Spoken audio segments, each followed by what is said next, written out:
We now come to Shadow Secretary of State, Ian Murray. Thank you, Mr Speaker. Can I firstly join the Secretary of State wishing Rangers Football Club all the very best in Seville tonight, but I wish them no luck whatsoever for the Scottish Cup final on Saturday when they play the famous Heart of Midlothian Football Club. Mr Speaker, the Cabinet was asked for ideas on how to deal with the cost of living crisis.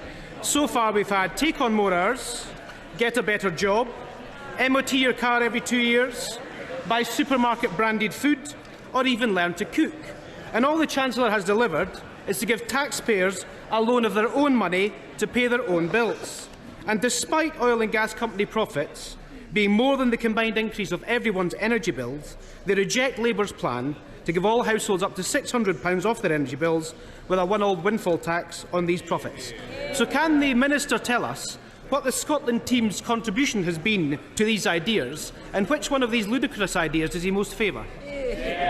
Minister. Well, first of all, I should say to the honourable gentleman that the colour of my tie in no way diminishes my support for Rangers in Seville later on. What I would point out to the honourable gentleman is that the Chancellor has already announced £22 billion of support. That includes 5p off a litre of fuel, £150 council tax rebate, the hardship fund for local authorities to support the families in the most difficulties. We have also been clear that the windfall tax to which the honourable gentleman refers is not a simple solution to every problem. We have to think carefully through what that would mean for investment and jobs and our transition to clean energy. The Chancellor made it clear yesterday he wants to see the oil and gas companies invest their profits into these schemes, and if they don't do that, no option is off the table. Ian Murray.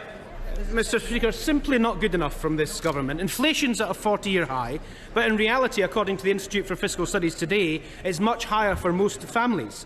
The weekly shop, the energy bill, petrol for the car, taxes, all rising to the extent that 150,000 more Scots can't pay their bills today. In 2022, too many children go to bed hungry or cold or both. The Chancellor keeps saying he stands ready to act but refuses an emergency budget. His acts so far have raised taxes to their highest in 70 years and dropped living standards by the highest amount since the 1950s. Scotland has two governments making decisions that are compounding the cost of living crisis. So can the Prime Minister, can the Secretary of State tell us what he is doing to get the Chancellor to act if he's not acting now? Well, I would point out to the honourable gentleman the inflationary pressures are global as a result of the pandemic, as a result of the war in Ukraine and other global supply chain pressures. So this isn't an issue unique for the United Kingdom. I've already set out that the Chancellor has delivered a £22 billion support for the people of this country. He is keeping a very close eye on the situation and will intervene where necessary. And I would simply point back to his record during the pandemic when he stepped in at the right points to support the people of this country.